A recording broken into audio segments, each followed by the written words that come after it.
우리에게 주신 하나님 말씀 마가복음 1장 35절에서 39절까지 말씀 대하겠습니다. 마가복음 1장 35절에서 39절까지 저하고 여러분이 한 목소리로 같이 읽겠습니다. 새벽 아직도 밝기 전에 예수께서 일어나 나가 한적한 곳으로 가사 거기서 기도하시더니 시몬과 및 그와 함께 있는 자들이 예수의 뒤를 따라가 만나서 이르되 모든 사람이 주를 찾나이다. 이르시되 우리가 다른 가까운 마을들로 가자. 거기서도 전도하리니 내가 이를 위하여 왔노라 하시고 이에 온 갈릴리에 다니시며 그들의 여러 회당에서 전도하시고 또 귀신들을 내쫓으시더라. 아멘.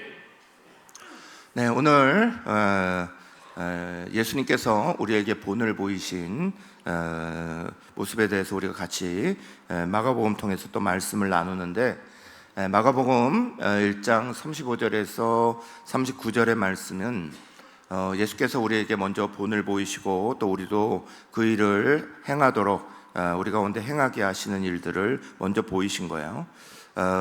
여기에 보면 이제 먼저 우리가 굉장히 어려워하는 두 가지를 예수님이 하신 일들이 나타나죠. 하나는 새벽 기도고 또 하나는 전도고, 이 두 가지가 예수님께서 사역의 초창기부터 제일 먼저 딱 시작을 하신 그 두 가지입니다.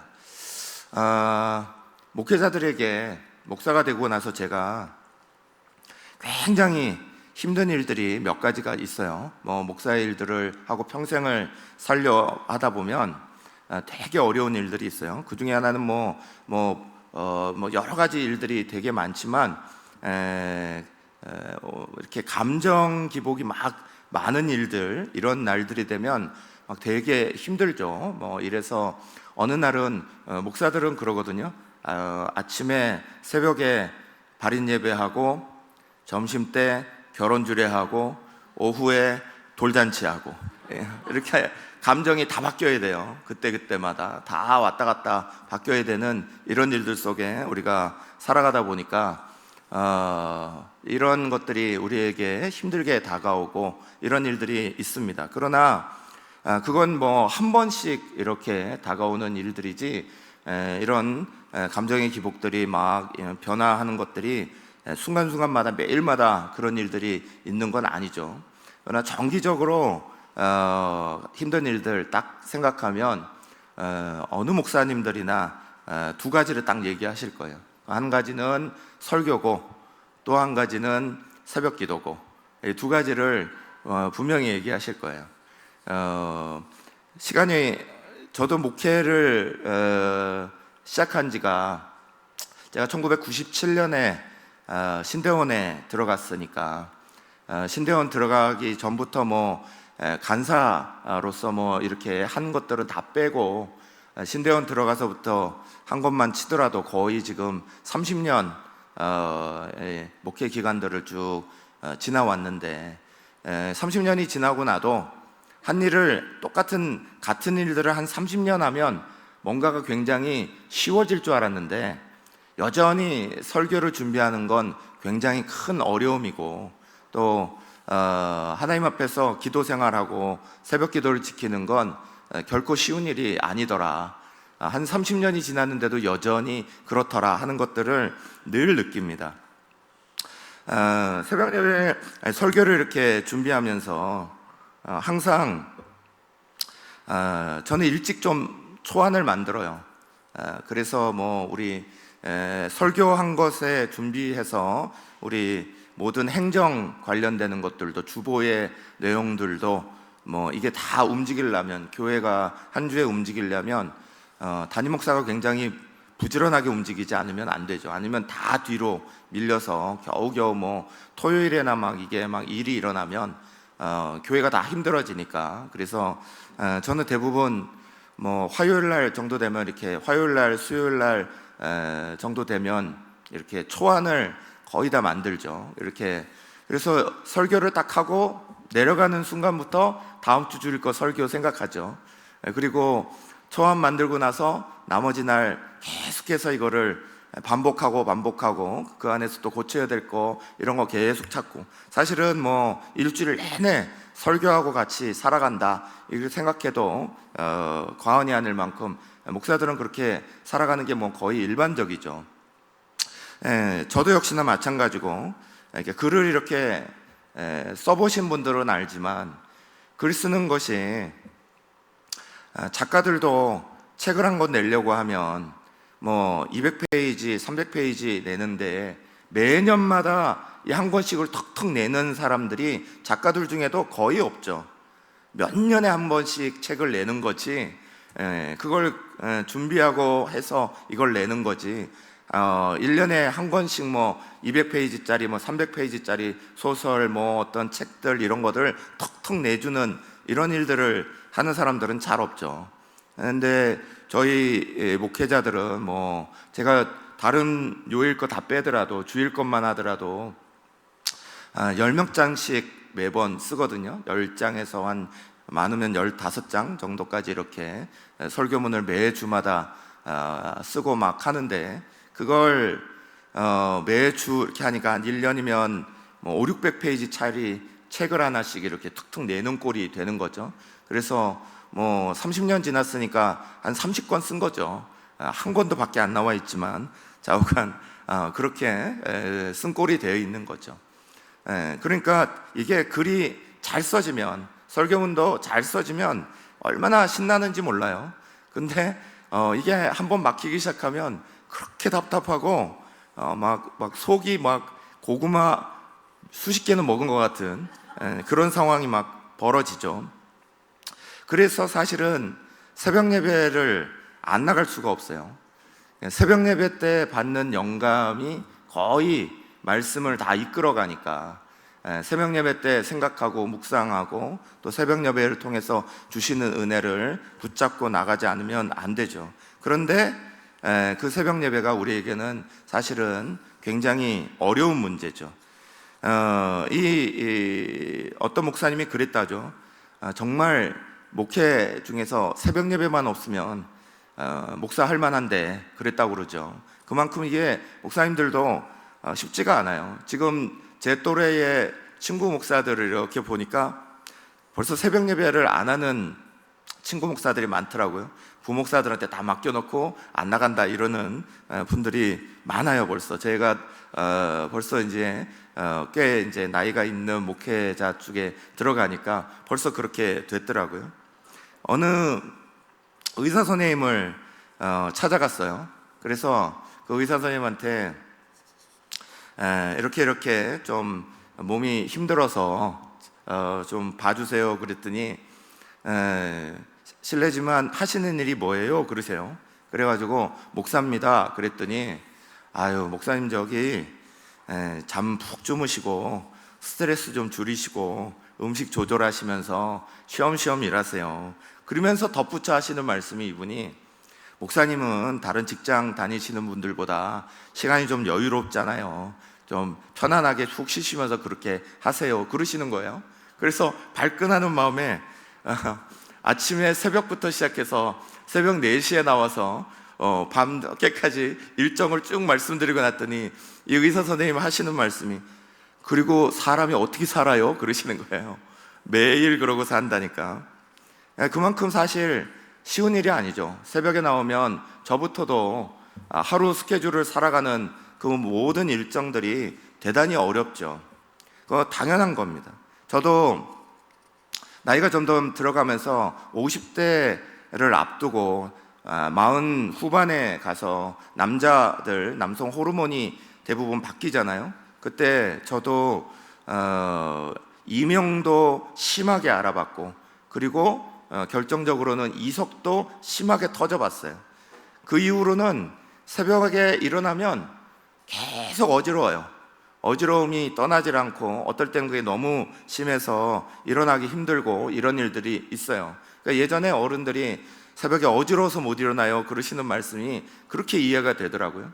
그러면서 이렇게 시간을 보내죠. 그런데 그럼에도 불구하고 새벽 예배를 포기할 수가 없는 가장 중요한 이유 중에 한 가지는 하나님이 우리 가운데 주시는 그 은혜의 자리가 사실 거기서부터 출발하는 경우가 너무 많기 때문이에요. 예수님께서 그것을 아셔서 마가복음 1장 35절에 이렇게 말씀하셨어요. 함께 읽겠습니다. 새벽 아직도 밝기 전에 예수께서 일어나 나가 한적한 곳으로 가사 거기서 기도하시더니. 아멘. 유대의 풍습에는 이런 기도가 없습니다. 유대의 풍습에는 해가 뜨기 전에 하는 기도는 없습니다.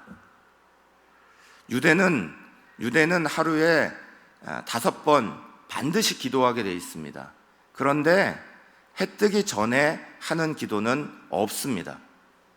그런데 예수님은 그 일상적인 기도의 전통을 따르지 않으시고 새벽 시간에 일어나셔서 하나님 앞에 기도하셨어요.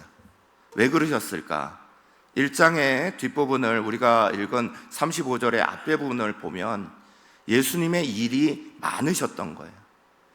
예수님을 찾아오는 사람들이 밤늦게까지 많이 몰렸고 치유해달라 치료해달라 수많은 사람들이 찾아왔습니다. 그 수많은 사람들을 상대하시고 이야기하시고 그 속에서 가장 중요한 하나님하고의 관계를 놓치고 싶지 않으셔서 예수님께서 선택하신 시간은 유대인들의 일상적인 시간을 넘어선 해 뜨기 전 새벽의 시간을 선택하신 거죠. 새벽 기도는 누가 만들었냐? 예수님 만드셨죠. 예수님이 그걸 하셨죠. 예수님이 하신 가장 중요한 이유는 우리의 일상이 바쁘기 때문에 그런 거예요. 시간이 없기 때문에 그런 거예요. 시간이 많아서 그냥 하루에 5번의 시간의 기도를 지켜낼 수 있는 그 정도의 삶을 살아간다면 오히려 그건 굉장히 넉넉한 삶이죠. 빡빡한 삶을 살아가고 있는 우리들이기 때문에 예수님께서 그 자리를 넘어서 기도의 시간을 지키시려고, 기도의 시간은 다른 어떤 게 아니라 하나님을, 정말 사랑하는 하나님을 만나고 대화하는 시간이에요. 하나님과 깊은 대화를 하고 하나님과 함께 호흡을 하고 하나님과 함께 느끼는, 하나님과 함께 생각하는 시간들을 가장 먼저 가지는 시간들을 만드시려고 예수님께서 그 새벽 시간을 선택하셔서 우리 가운데 본을 보이셨죠. 사랑하는 여러분, 저도 여러분도 바쁘시죠. 바빠서 우리의 삶의 자리가 기도할 시간도 없다라고 말씀하시지 말고 바쁘기 때문에 기도해야 된다, 저와 여러분의 입에 이렇게 말이 붙으시기를 간절히 축원합니다. 한번 따라 하시죠. 바쁘니까 기도한다. 바쁘니까 기도한다. 바쁘니까 기도하는 게 그리스도인들입니다. 바쁘니까 기도의 시간을 찾으려고 노력하는 게 그리스도인들입니다. 바쁘지 않고 오늘 시간들이 이렇게 있어서 내 시간이 이제는 널널해지면, 내가 나이가 들어서 다른 것들이 없고 이제는 내가 그러면 새벽을 나가야지, 수많은 성도들이 그렇게 얘기하시더라고요. 그러면 하나님과의 대화, 하나님과의 자리를 우선순위를 뒤로 두자, 그 얘기잖아요.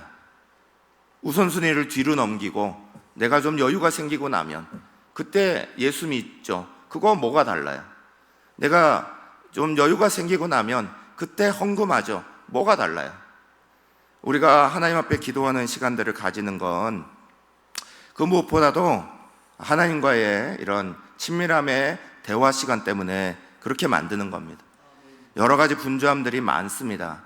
요즘에 많은 교회들이, 서구 교회는 이미 다 기도하는 시간들이 다 무너졌고, 우리 이제 막 다시 일어나고 있는, 우리가 영상으로 우리 교회가 자주 보는 이런 베델 처치나 어느 처치나 이렇게 새롭게 막 미국에서도 이렇게 또 호주에서도 이런 자리들에서 막 오르는 교회들의 가장 중요한 특징 중 한 가지는 반드시 프레어룸을 만들어 놨다는 거죠. 기도실을 만들고 기도의 자리를 만들고 하나님과의 관계를 만들고, 이것들이 살아있는 교회가 결국은 살아있게 돼요.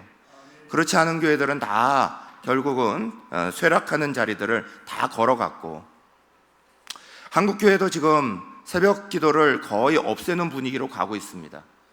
그래서 수많은 교회들이 벌써 1년 중에 특별 새벽 기도 기간만 딱 정하고 나머지 기간은 새벽 기도가 없어요. 그냥 방송으로 띄우는 경우도 많고 뭐 그렇게 하는 경우들이 많습니다. 제 딸이 있는 교회도 그런 교회 중에 한 교회입니다. 그래서 제 딸은 전도사면서도 되게 편해해요. 일단 새벽을 안 나가니까. 그래서 그 교회를 절대로 안 나오겠다고 박박 우겨요. 저게 옳은가 늘 생각을 하게 됩니다. 우리 당회에서도 올해 사실 이 새벽 기도에 대해서 다시 점검을 하자 이런 생각을 했어요. 그래서 한참 토론을 하다가 우리 교회는 아직 새벽을 없앨 때는 아니다. 다시 살리고 보자. 일단 최선을 다하고 보자.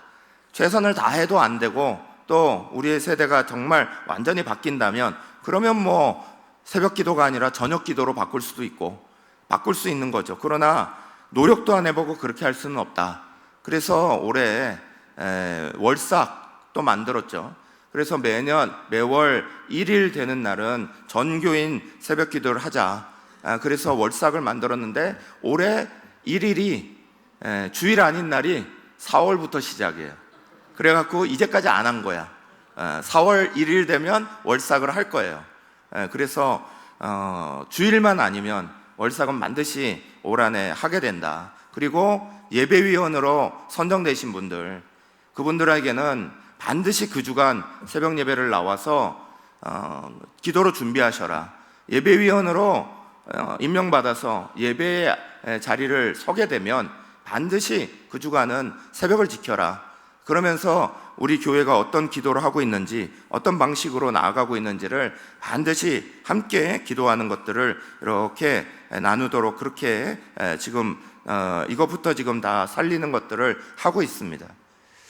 오늘 마가복음 말씀을 쭉 계속해서 설교해 나가는데 이 본문을 건너뛸까 할까 고민을 되게 많이 했습니다. 설교를 하면서 오늘 설교에 이 주님이 새벽 기도 하셨다는 이야기를 건너뛰고 다른 이야기로 갈까? 아니면 오늘 이걸 할까? 하나님 앞에 기도를 몇 번을 했습니다. 그만큼 저도 여러분의 사정들을 잘 알아요. 그리고 힘든 것도 알고, 그럼에도 불구하고 우리는 하나님 앞에서 기도의 자리를 지켜나가자. 그런데 매일 여러분에게 요구하는 거 아닙니다. 우리 직분자들부터 먼저 일주일에 한 번이라도 포기하지 마시고 새벽 기도의 자리를 지키시기를 축원합니다. 새벽 기도를 포기하는 것과 아예 안 해 하는 것과 일주일에 한 번이라도 내가 지켜낼 거야 하는 거는 천지 차이예요. 여러분, 우리의 마음속에 처음부터 우리 교회에 나오는 것이 거리가 너무 멀어서 우리 교회까지는 못 오겠어요. 그러시면 바로 옆에 있는 교회의 새벽 기도회로 나가세요. 가셔서 거기서라도 새벽 기도를 지키세요. 사랑하는 여러분, 새벽 기도는 목사인 저한테 눈도장 찍으려고 하는 자리 아니잖아요. 하나님과 우리가 만나고 우리의 삶의 자리 안에서 정말 하나님과 깊은 친밀한 교제의 시간을 만들기 위해서 만들어내는 거예요. 사랑하는 여러분, 올해도 말씀드린 대로 월삭을 하는데 이 월삭도 저는 우리 새날교회 오면서 제가 여러분들한테 말씀드렸어요. 우리 교회는 특별 새벽 기도 안 합니다. 제가 분명히 말씀을 드렸어요. 왜냐하면 특별 새벽 기도라는 게 마치 기도를 행사처럼 만드는 거예요. 그 기간만 쫙 나와서 기도하고 아니면 말고. 기도는 행사가 아니에요. 저는 월삭을 같이 하자 하면서도 사실 마음속에 걱정되는 마음이 있어요.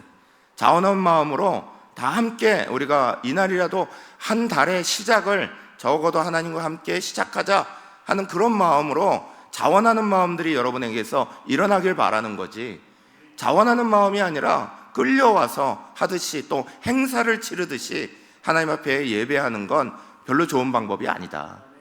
사랑하는 여러분, 저희 여러분이 예수님께서 하루에 5번씩 기도하는 유대인들의 전통이 있음에도 불구하고 그 전통의 시간을 넘어서 하나님하고 진짜 깊은 교제를 하기 위하여서 그 시대하고 전혀 달랐던 새벽 기도를 먼저 하셨던 자리들을 우리는 꼭 기억하셔야 합니다. 제가 신학교 다닐 때 한 교수님이 시험을 치르는데 학생들이 쭉 앉아서 이제 시험 볼 준비를 딱 하고 있었습니다. 근데 시험지를 쫙 나눠주시더니 이렇게 말씀하시고 나갔어요. 오늘의 시험 감독은 여러분 자신입니다. 여러분 자신이 여러분 스스로를 감독하십시오. 그러시고는 시험장을 나가셨어요. 그랬더니 한 명 친구가 교수님 나가자마자 이름을 탁탁 쓰더니 앞에다가 시험지 탁 내고 바로 나가는 거야. 그래서 친구들이 끝나고 나서 그 친구를 불러갖고 너 왜 나갔냐 물어봤더니 이 친구 하는 말, 공부를 하나도 안 해가지고 사실은 교수님이 이렇게 시험 감독하시면 내가 대충 옆에 보고 대충 쓰려고 그렇게 했는데 교수님이 너희가 스스로 너희를 감독해라 그 얘기를 듣는 순간 마음이 너무 찔려가지고 그냥 백지 내고 나왔어. 이렇게 얘기를 하는 거예요. 사랑하는 여러분, 예수님은요 사랑하는 제자들, 특별히 베드로한테 이렇게 말했습니다. 너는 베드로다. 그 베드로라는 말은 반석이다. 이렇게 얘기하셨어요. 내가 이 반석 위에 교회를 세울 거야. 이렇게 얘기하셨어요. 그런데 여러분 가만히 생각해 보세요. 베드로가 믿을 만한 사람인가요? 베드로만큼 성질이 급하고 이리 왔다가 저리 왔다 휙휙하닥 바꾸는 사람이 없어요. 베드로만큼 다혈질이고 그랬다가 또 안 되면 포기해버리고 이런 무책임한 사람의 모습까지 보이는 베드로, 그 베드로를 예수님이 뭐라고 말씀하셨냐? 너는 반석이다 그랬어요. 내가 너를 믿는다 그 말이죠. 내가 너를 믿는다. 그리고 너희에게 나는 교회를 세울 거야. 그렇게 말씀하시잖아요. 우리가 뭐라고? 주님이 우리를 믿는다. 그렇게 말씀하시는 거예요. 여러분, 우리의 연약함들을 주님은 잘 아십니다. 저와 여러분이 가지고 있는 모든 연약함의 자리를 우리 주님은 잘 아십니다. 그럼에도 불구하고 우리 주님이 우리에게 가장 잘 하시는 건 바로 우리를 믿어주시는 거예요. 내가 너를 믿는다. 너는 반석이다. 이렇게 얘기해 주시는 거예요. 여러분, 참 놀라운 사실은 한번 따라해 보시죠. 믿음에서 믿음이 나옵니다. 여러분, 믿음은 믿음에서 나오는 거예요. 누군가가 나를 믿어준 것 때문에 내가 또 다른 사람을 믿어줄 수 있는 거고요. 누군가의 믿음 때문에 내가 그 믿음의 반석에 서게 되는 거예요. 믿음은 믿음에서 나오는 거예요. 예수님은 우리를 홀대하지 않으셨습니다.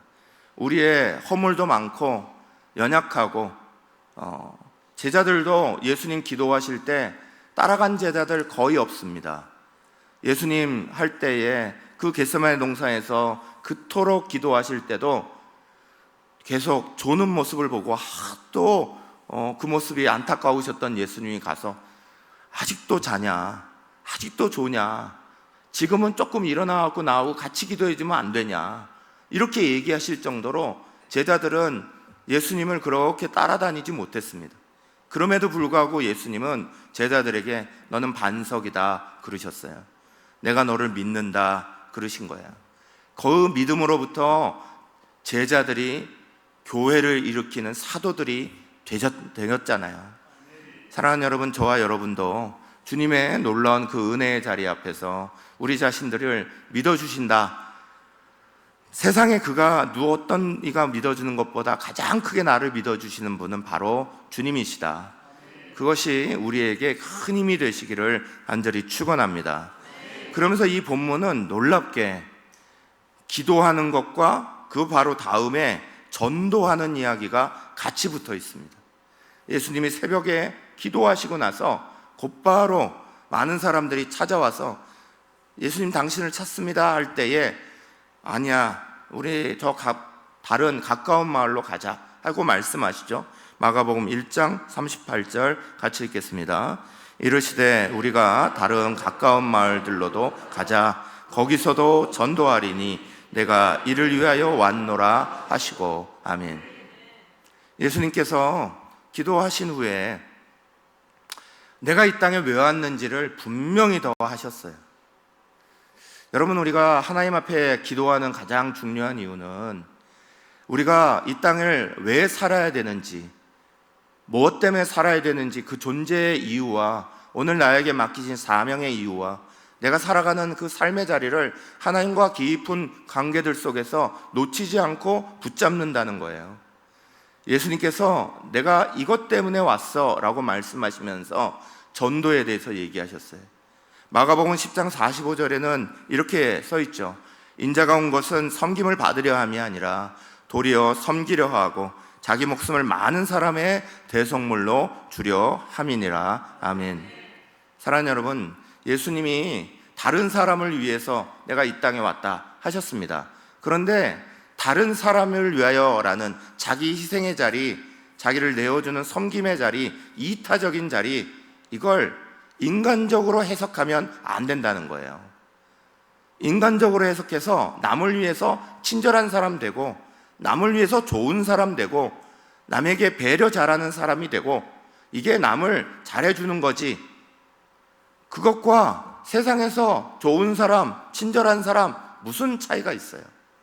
예수님께서 말씀하고 계시는 말씀의 가장 중요한 핵심 중에 한 가지는 그 영혼을 보게 하시는 거예요. 영혼의 전도의 사명을 가지고 다른 사람을 섬기는 자리에 서라, 이거죠. 내가 다른 사람을 위하여 왔다 하시는 말씀은 다른 이의 영혼을 구원하러 왔다, 이 말씀이죠. 그래서 예수님은 나는 이것을 위하여 왔나니 하면서 전도에 대해서 말씀하고 계시는 거예요. 사랑하는 여러분, 저와 여러분은 오늘 우리가 이 땅을 살아갈 때에 전도하기 참 어렵고 힘들다는 생각을 많이 하죠. 전도는 우리 가운데 굉장한 부담처럼 많이 느껴집니다. 부담이 되는 가장 중요한 이유는 전도 자체가 사실 어려운 게 아니에요. 전도는 세상에 가장 미련한 방법이에요. 미련한 방법이라는 뜻은 가장 단순하고 가장 쉬운 방법이다, 그 말입니다. 이게 뭐 복잡한 것도 없고 어려운 것도 없고 대단한 것도 없다, 이런 말이에요. 이 미련하다는 말의 뜻은 전도는 가장 미련한 방법이에요. 예수님께서 이 전도의 미련한 방법으로 이걸 하겠다라고 바울에게 얘기했어요. 바울은 철학자입니다. 가장 많은 신학을 배웠고 신학적으로 논리적으로 많은 사람에게 설명하는 걸 다 할 수 있었던 사람입니다. 그런데 그 바울도 자기의 철학도 자기의 말솜씨도 모두 다 내려놓고 전도의 미련한 방법을 선택했다, 이렇게 얘기했어요. 전도는 미련한 거라는 거예요. 아주 단순한 거라는 거예요. 그런데 이 전도를 계속 어렵게 느끼게 만드는 건 사단이 우리에게 주는 생각이죠. 기도와 전도, 주님이 하신 이 자리가 우리에게 대단히 어렵게 느끼도록 사단은 우리의 생각을 지배합니다. 우리의 생각 속에 부정적인 생각을 자꾸 집어넣습니다. 너는 할 수 없고, 너는 그거 대단히 어려워해, 너는 쑥스러워하잖아, 너는 아무것도 할 수 없어, 계속 우리 속에 계속 집어넣습니다. 남에게 거절당하면 네가 얼마나 당황하겠어. 전도 조금 해봐. 그러다가 남에게 얼굴 팔리고 나면, 그러고 나면 너희가 얼마나 창피하겠어, 등등. 하나님의 주신 생각이 아니라 사단의 생각은 우리로 하여금 이 단순한 전도를 굉장히 어렵도록 계속 우리를 두려움 속에 두게 하는 거예요. 사랑하는 여러분, 코끼리를 길들이는 두 가지 방법을 아십니까? 실제로, 이건 농담이 아니라 실제로 코끼리를 길들이는 두 가지 방법이 있어요. 코끼리는 덩치가 커서 호랑이 사냥에 데리고 나가는 동물입니다. 호랑이 앞에서도 절대 물러나지 않는 용맹함이 있어요. 그 등치 때문에도 그렇고. 그래서 호랑이 사냥 갈 때는 반드시 이 코끼리를 타고 동남아시아에서 다 그렇게 움직이죠. 왕들이 이 코끼리를 막 데리고 나가서 몰고 이렇게 하죠. 그런데 이 두려움을 모르는 용맹한 이 코끼리도, 호랑이도 이겨내는 이 코끼리가 길들이는 방법은 간단한 두 가지 방법이에요. 한 가지 방법은 쥐를 푸는 거예요. 우리에 가다 놓고 그 주변에다가 쥐떼를 푸는 거예요. 쥐는 상대적으로 덩치가 너무너무 작아서 코끼리가 눈으로 볼 수 없어요. 그런데 계속 왔다 갔다 하는 걸 느낄 수 있는 거예요. 주변을 뱅뱅뱅뱅 돌아다니고 빨리빨리 뭔가 찍찍 소리를 내면서 막 주변을 돌아다니면 코끼리가 옴짝달싹을 못하고 자리에 딱 멈춰 있게 됩니다. 두려움이죠. 보이지 않는 것에 대한 두려움 때문에 굴복하고 마는 거예요. 또 하나의 방법은 아사시키는 거예요. 배고파서 쓰러질 때까지 절대 아무것도 안 줘줘 버리는 거예요. 그러면 그 배고픔에 대한 두려움이 복종하게 만든다는 거예요. 사랑하는 여러분, 우리가 이 땅을 살아갈 때 우리는 보이지 않는 것들에 대한 두려움이 우리를 사로잡을 때가 많이 있습니다. 실제로 겪어보면 아무것도 아닌데, 전도는 말 그대로 미련한 것이고 가장 쉬운 방법인데, 그런데 그걸 하면 이렇게 될 거야, 그걸 하면 이럴 거야, 그걸 하면 저럴 거야, 우리 속에는 수없는 사단의 생각이 우리를 두렵게 만들고 가둬버리는 것들이 있는 거예요. 누가복음 12장 11절에서 12절은 우리 가운데 이렇게 선포하셨어요. 어떻게 무엇으로 대답하며 무엇으로 말할까 염려하지 말라. 시작. 마땅히 할 말을 성령이 곧 그때에 너희에게 가르치시리라 하시니라. 아멘. 우리가 말을 전하려고 할 때 성령님은 그 순간 그때에, 이렇게 써 있죠? 곧 그때에 이렇게 써 있죠? 그거 하기 전에는 할 말이 우리 속에 떠오르지 않아요. 그러나 막상 딱 부딪혔을 때는 곧 그때에 성령께서 우리의 입을 통하여 전하게 하실 것들을 반드시 생각나게 하시고 증거하게 하시는 역사를 만나게 되는 게 전도의 역사예요. 사랑하는 여러분, 예수님은 기도하시고 전도하시고 이걸 같이 붙여 놓으셨습니다. 어떤 사람을 지극히 사랑하면 그 사람이 정말 좋아하는 일들을 하게 돼 있죠. 저도 저희 아내 사귀러 다닐 때 맨날 예를 들어서 12시에 만나? 그러면 저는 10시부터 가 있었습니다. 집 앞에서 맨날 10시부터 기다리다가 나오면 만나고, 그러면 미안해하죠. 나오면서 미안해하고 막 그러면서 미안해하면서도 얼굴이 되게 기뻐하는, 그거 보기 위해서 12시에 만나자 그러면 10시에 가고, 10시에 만나자 그러면 새벽부터 가 있고, 맨날 도서관 자리 다 잡고 있고 이러고 있어요.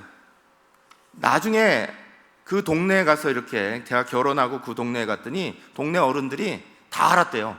제가 여기 와서 왜 서 있는지를 다 알았대요. 우리 장인 장모님들이 거기 오래 살으셔갖고 어느 날부턴가 손 붙잡고 다니는 애가 갑자기 거기 서 있더라. 그러면서 2시간도 서 있고 3시간도 서 있는 거 보면서, 야, 이거 애가 되게 좋아하네, 사랑하네, 다 아신 거죠.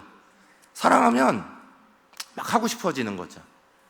그냥 그 표정이 너무 좋고 그 하나 나타나는 게 너무 예뻐 보이고, 그러니까 그 표정 하나 보려고 몇 시간이고 먼저 가서 서 있기도 하고. 사랑하는 여러분, 왜 기도해야 되냐? 전도하기 전에 왜 기도하냐?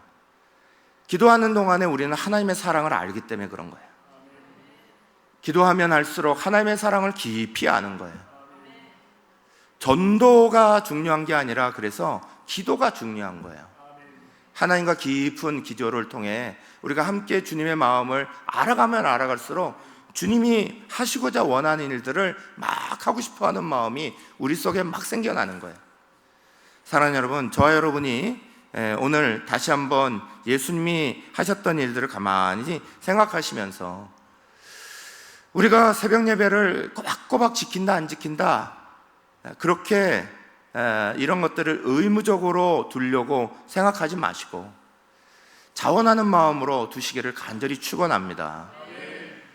제가 한국에서 새벽 기도를 막 할 때는 제가 이제 젊었을 때 막 이게 얼마나 힘들었겠어요.